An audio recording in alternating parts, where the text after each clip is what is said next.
Assalamualaikum warahmatullahi wabarakatuh. Selamat berjumpa, saya ucapkan pada kesempatan kali ini. Gimana kabarnya? Sehat semuanya? Alhamdulillah, mudah-mudahan anak-anakku semua sehat selalu ya.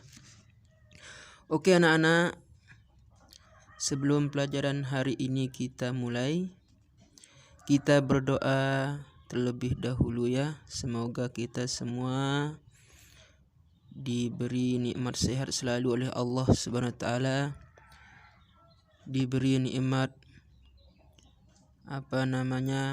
kesempatan untuk bisa mengikuti, bisa menyaksikan, bisa mendengar terus kegiatan proses pembelajaran kita di setiap ada pertemuan, mungkin lewat daring dan sebagainya. Amin amin ya rabbal alamin.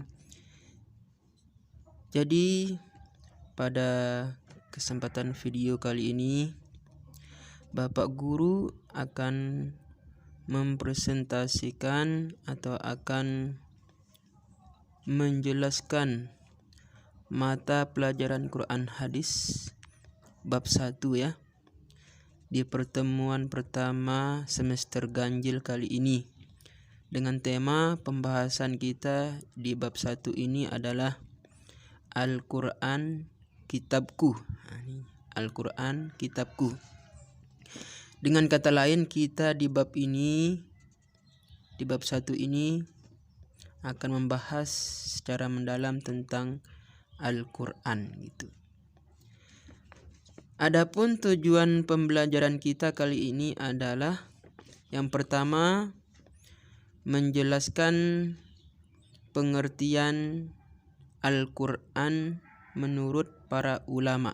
Ini pembahasan kita yang pertama ya. Tujuan pembelajaran kita yang pertama. Kemudian yang kedua adalah menjelaskan nama-nama Al-Quran. Jadi disebutkan nanti, Ustadz akan menjelaskan juga nama-nama Al-Quran. Kemudian 3, menunjukkan perilaku orang yang berpegang teguh pada Al-Quran. Baik, langsung saja kita bahas yang pertama, pengertian Al-Quran. Pembagian pengertian Al-Quran ini bisa kita bagi menjadi 2, yaitu yang pertama, pengertian Al-Quran secara etimologi, dan ada juga pembagian yang kedua, pengertian Al-Quran secara terminologi atau istilah. Baik, kita bahas yang pertama dari segi etimologi. Dari segi etimologi ada perbedaan pendapat dari para ulama dalam mendefinisikan Al-Quran ini secara bahasa atau etimologi. Yang pertama di sini kita ambil pendapat menurut Al-Lihyani, wafat tahun 215 Hijriah ya. Beliau berpendapat, Al-Lihyani ini berpendapat bahwa kata Al-Quran berasal dari bentuk masdar, yakni dari kata kerja fi'il ya, kita bisa lihat sama-sama. Dari bentuk masdar, yakni dari kata kerja fi'il, yaitu qara'a yang berarti membaca, dengan tasrifan qara'a yaqra'u Qur'anan. Dari tasrifan ini kata Quran atau Qur'anan berarti bacaan. Bisa juga berarti makru'un, yang dibaca seperti itu. Jadi menurut Al-Lihyani ini, kata Al-Quran berasal dari kata masdar, yaitu lafaz Qur'anan yang berarti bacaan. Ini menurut Al-Lihyani. Kemudian menurut Asy-Sya'ari itu ya. menurut Asy'ari itu. Wafat tahun 324 Hijriah. Kata Quran menurut beliau berasal dari lafaz korona, yang berarti menggabungkan sesuatu dengan yang lain, menjadi kalamullah. Karena di dalam Al-Quran itu sendiri terdiri dari surat-surat, ayat-ayat, dan huruf-huruf yang digabungkan menjadi satu dalam bentuk kalamullah. Seperti itu. Kemudian yang ketiga di sini, menurut Al-Farra, pengertian Al-Quran dari segi etimologi menurut Al-Farra yang wafat tahun 207 Hijriah. Kata beliau, kata Al-Quran berasal dari lafaz qara'inun, merupakan bentuk jamak dari kata qarinah, yang berarti petunjuk atau indikator. Bisa dilihat ya. Petunjuk atau indikator, mengingat ayat-ayat Al-Quran satu sama lain itu saling membenarkan. Seperti itu. Kemudian yang keempat di sini adalah menurut Az-Zujjaj, wafat tahun 331 Hijriah. Menurut beliau, kata Al-Quran itu berasal dari kata sifat dari Al-Qar'u, yang berarti Al-Jam'u, yaitu kumpulan. Singkat, ringkas menurut pendapat Az-Zujjaj di sini. Kemudian yang kelima adalah Asy-Syafi'i, Imam Syafi'i ini. Wafat tahun 204 Hijriah. Beliau berpendapat bahwa kata Al-Quran adalah isim alam, bukan isim istisqaq. Dan dari dulu sudah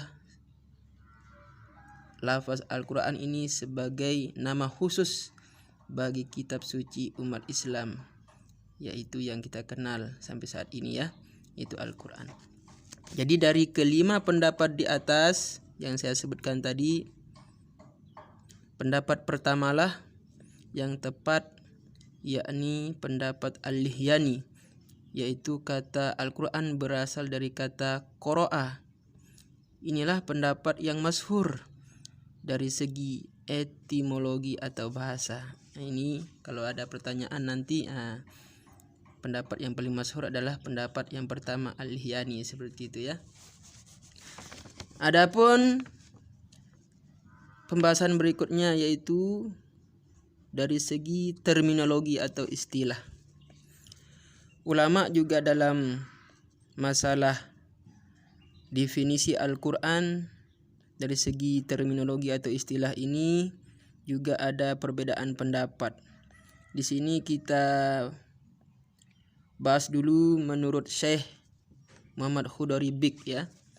Beliau berkata, Al-Qur'anu huwal labzul arabi al-munazzalu ala Muhammadin sallallahu alaihi wasallam litadabburi wa tadhakkuri al-manqul mutawatiran wa huwa ma daffatainil mabdu bi suratil Fatihah wal makhtum bi suratin Nas. Jadi menurut pendapat Syekh Muhammad Khudari Bik ini, saya artikan Al-Quran ialah lafaz firman Allah yang berbahasa Arab, diturunkan kepada Nabi Muhammad sallallahu alaihi wasallam untuk dipahami isinya dan diingat, yang disampaikan secara mutawatir dalam bentuk mushaf, mulai dari surah Al-Fatihah sampai dengan surah An-Nas. Nah, ini menurut Syekh Muhammad Khudari Bik. Kemudian pendapat yang kedua yaitu dari Subki Saleh. Beliau berkata, Al-Qur'anu huwal kitabul mu'jizul munazzalu ala Nabi Muhammadin sallallahu alaihi wasallam al-maktub fil masahib al-manqul alaihi bitawatir al-muta'abbadu bitilawatih. Jadi artinya adalah Al-Quran adalah kitab Allah yang mengandung mukjizat yang diturunkan kepada Nabi Muhammad sallallahu alaihi wasallam, yang ditulis dalam mushaf-mushaf yang disampaikan secara mutawatir dan bernilai ibadah membacanya. Nah, ini menurut Subki Saleh. Kemudian yang ketiga yaitu menurut Syekh Muhammad Abduh. Beliau berkata, Al-kitabu huwal Qur'an al-maktub fil masahib al-mahfuz fi suduri man ana bihibzihi minal muslimin. Jadi menurut Syekh Muhammad Abduh, kitab Quran adalah bacaan yang tertulis dalam mushaf-mushaf yang terpelihara di dalam dada orang-orang yang menjaganya dengan menghafalnya oleh orang-orang Islam atau orang-orang Muslim, seperti itu ya. Baik, jadi dari 3 pendapat di atas dapat kita tarik 3 kesimpulan ya, atau ada unsur-unsur, 3 unsur dari 3 pendapat di atas dapat kita tarik unsur-unsur pengertian Al-Quran, seperti itu. Yang pertama, Al-Quran adalah firman Allah atau kalamullah. Ini unsur yang pertama untuk pengertian Al-Quran. Kemudian 2, Al-Quran terdiri dari lafal berbahasa Arab, harus berbahasa Arab dia. Yang ketiga adalah Al-Quran diturunkan kepada Nabi Muhammad sallallahu alaihi wasallam. Itu. Kemudian yang keempat, Al-Quran adalah kitab yang mengandung mukjizat bagi Nabi Muhammad sallallahu alaihi wasallam, diturunkan melalui perantaraan malaikat Jibril secara mutawatir, mengandung ibadah apabila kita membacanya. Kemudian diawali mulai dari surah Al-Fatihah sampai surah An-Nas yang terjaga kemurniannya dengan cara dihafal. Nah, seperti itu. Demikianlah untuk pembahasan kita tentang masalah pengertian Al-Quran dari segi terminologi, etimologi maupun terminologi.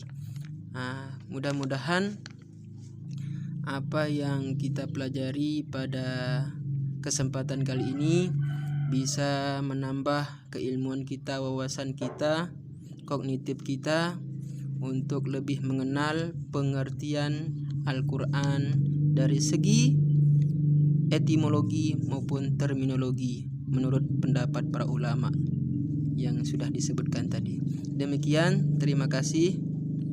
Semoga ada manfaatnya. Terima kasih atas perhatiannya. Assalamualaikum warahmatullahi wabarakatuh.